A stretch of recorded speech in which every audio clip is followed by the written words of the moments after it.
Bonjour, c'est avec un énorme plaisir que je vous accueille à cette série de podcasts sur l'équité en santé. Podcast qui ne pouvait commencer qu'avec une thématique, qui est la thématique évidemment en rapport avec la pandémie que nous vivons actuellement, la pandémie de Covid-19. Et nous vous proposons pour cette première série de podcasts un regard interdisciplinaire qu'on a intitulé « Immédiat ». Ça nous semblait important d'avoir cette perspective. Nous allons parler d'équité sous plusieurs regards, mais avant d'en parler, on souhaitait vous proposer une définition de ce mot de telle façon à ce que l'on sache exactement de quoi on parle. En effet, très souvent, et vous l'aurez probablement remarqué, il y a une confusion entre le sens du mot égalité et le sens du mot équité. Et l'équité diffère de l'égalité, l'équité des soins diffère de l'égalité et va justifier l'attribution de ressources qui sont nécessaires en fonction de certaines des spécificités de nos patients et en particulier de ce qu'on appelle leurs déterminants socio-économiques et environnementaux de la santé. Pour aller un peu plus loin, les iniquités de soins introduisent quelque part un jugement éthique, un jugement moral par rapport à ce qui va être considéré comme étant évitable et injuste. Vous voyez donc la portée très forte de ce terme, de ce concept de l'équité. Une façon de représenter la différence entre l'égalité et l'équité est de voir les images qui apparaissent sur différents médias dans lesquels on représente le système de santé tantôt sous la forme d'un terrain de football ou d'un terrain de baseball, et puis on essaie de montrer à quel point l'égalité et l'équité diffèrent pour visualiser en fait ce moment de sport. Encore une fois, l'image étant celle du système de santé. Nous avons fait de même pour vous dire, voilà ce que serait dans le fond l'égalité. Le sport, c'est un sport très local et il représente le système de santé. Un certain nombre d'obstacles se dressent pour accéder au système de santé et comme vous le voyez, le sol n'est pas au même niveau pour chacun des trois individus. C'est ce qui représente la différence en termes de déterminants socio-économiques et environnementaux de la santé. Si nous sommes égalitaires, nous arrivons à une solution qui n'est point satisfaisante, hormis pour le premier personnage. L'équité, donc, va viser à faire un peu plus pour le deuxième personnage et encore plus pour la troisième personne, alors que la première a accès au système de soins sans problème.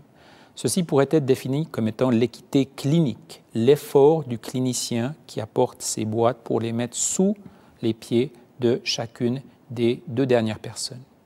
À ceci s'ajoute une équité structurelle. Quelles sont les mesures au niveau institutionnel que nous pouvons être amenés à faire de telle façon à faciliter le travail du clinicien? Et l'enjeu, c'est de cumuler ces deux types d'équité, l'équité clinique et l'équité structurelle pour arriver au plus près de la cible de l'équité des soins pour les patientes et pour les patients. L'équité est une thématique qui touche en particulier un certain nombre de populations que l'on décrit comme étant en situation de vulnérabilité, de fragilité, une population souvent décrite comme précaire. Et nous nous sommes intéressés à ce concept de population vulnérable, ce d'autant plus que la Confédération, les politiques, les médias en ont parlé à de multiples reprises depuis le début de cette pandémie. Population vulnérable par rapport à quel type de vulnérabilité? Souvent, ce qui est mis en avant, c'est la vulnérabilité biologique, avec un risque augmenté d'une part de contracter la maladie et d'autre part un risque augmenté d'une forme sévère de la maladie. Et il y a une littérature abondante dans ce sens-là. Ce qui nous a intéressé en plus, et de manière plus spécifique, c'est la vulnérabilité sociale. Et là aussi, de plus en plus de publications qui montrent que, dans le cadre d'une vulnérabilité sociale, il y a un risque augmenté de contracter la maladie, mais aussi un risque augmenté de forme sévère de la maladie. Ceci s'explique par différents mécanismes que nous avons résumés sous forme de 4 mécanismes différents, aboutissant à des inéquités en santé. Le premier de ces mécanismes, c'est l'implémentation des recommandations. Porter un masque, garder une distance, avoir une solution hydroalcoolique, est-ce que c'est disponible pour toutes et pour tous? La réponse est bien évidemment non. Pensez en particulier aux personnes qui sont issues de pays en voie d'industrialisation. Ensuite, comme nous l'avons montré dans le schéma qui précède, il y a les barrières aux soins.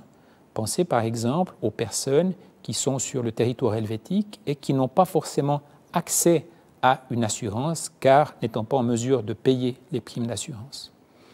Et puis, il y a tout ce qui est du domaine de l'instabilité socio-économique. Et certains collègues vous montreront, dans le cadre des différents podcasts, que certaines populations souffrent de plus en plus d'instabilité socio-économique, initialement plutôt des sans-papiers ou des migrants forcés, et de plus en plus des personnes résidentes suisses. Le dernier mécanisme est celui de la stigmatisation, de la xénophobie, du racisme. Et on sait que certaines populations, certaines minorités souffrent de cet état de fait, et ceci a un impact y compris dans le cadre de leur prise en charge clinique au sein de notre système sanitaire. Un exemple, c'est l'exemple des personnes dites migrantes forcées, qui sous-entendent en particulier les personnes qui demandent refuge à la Suisse, qui sont des requérants et des requérantes d'asile, mais également, et je les ai cités, les personnes sans papier ou les personnes victimes de la traite, etc., etc. Et ce qui est intéressant, c'est que quand on regarde la littérature, de toute évidence, cette littérature est très abondante, de plus en plus abondante, initialement avec des éditoriaux et des prises de position, et de plus en plus avec des études scientifiques. Ceci nous amène au pas suivant, qui est celui de devoir implémenter des solutions pour faire face à ces risques d'iniquité en santé. Et à ce titre, si je suis l'exemple des migrations forcées, nous avons dû mettre en place, par exemple sur le canton de Vaud, un guide du réseau socio-sanitaire vaudois pour essayer de limiter au maximum ces iniquités, pour essayer de combler cette faille ou cette fissure qui pourrait s'installer entre certaines populations majoritaires et minoritaires. Récemment est paru un article qui a retenu notre attention, qui a été publié par l'équipe britannique de Claire Bambra, la professeure Bambra, et qui nous rappelle quelque chose que j'ai évoqué au début de ma présentation, à savoir les déterminants socio-économiques de la santé et de la maladie. Ceux-ci se présentent, comme vous pouvez le voir, sous la forme de ces arcs concentriques qui vont de l'individu à la famille, puis au niveau social, puis au niveau plus macroéconomique, culturel et environnemental. Avec la pandémie actuelle, si j'ose dire, la professeure Bambra et son équipe ont covidisé quelque part ce schéma, ce diagramme qui se présente aujourd'hui sous cette forme-là.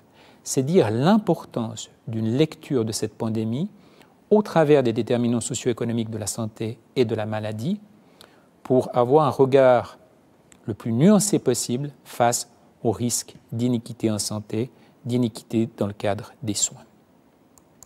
Ainsi, les premiers épisodes podcast de l'équité en santé vont tourner autour de la problématique de la pandémie et comme je l'ai mentionné, nous allons avoir un regard très interdisciplinaire. Pour preuve, les 5 premiers podcasts vont réunir des historiens de la médecine, des infirmiers, des économistes de la santé, des médecins de famille et des médecins pratiquant une médecine sociale et communautaire. Chacun des podcasts se présentera de la façon suivante. Il y aura une thématique, la thématique étant aujourd'hui la pandémie, sur plusieurs épisodes. Chaque oratrice, chaque orateur aura une quinzaine de minutes de présentation et 5 minutes d'entretien, où des questions sur la base de leur présentation, mais aussi à titre plus personnel, leur seront posées. Et puis, j'ai envie de dire, il y aura toujours beaucoup de plaisir, car beaucoup d'intérêt pour des oratrices et des orateurs qui connaissent extrêmement bien leur domaine de spécialité, leur domaine de discipline. Les réalisations de ces podcasts m'amènent finalement au remerciement, car ceci est un travail de groupe. J'ai le plaisir de coordonner cette série de podcasts avec le professeur Joachim Marty, économiste de la santé. Nous avons un groupe appelé le Lausanne Equity Interdisciplinary Nudge Unit, au sein duquel des personnes de l'Institut des Humanités, 3 départements d'Unisanté, des membres de l'OFSP et de la Direction du développement et de la coopération participent.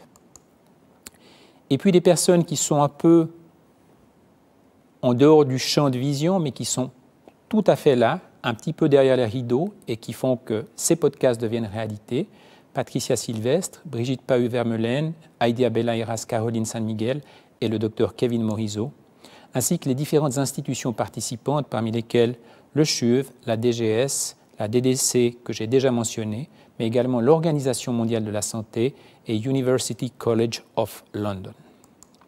Ainsi, pour terminer, je vous remercierai, vous, d'emblée, pour votre future participation, pour votre visionnage, vos commentaires le cas échéant par rapport à ce que représentent ces podcasts. Je vous remercie beaucoup pour l'attention que vous avez portée à cette introduction et avec le docteur et le professeur Joachim Marty, nous vous souhaitons beaucoup de plaisir. Merci beaucoup.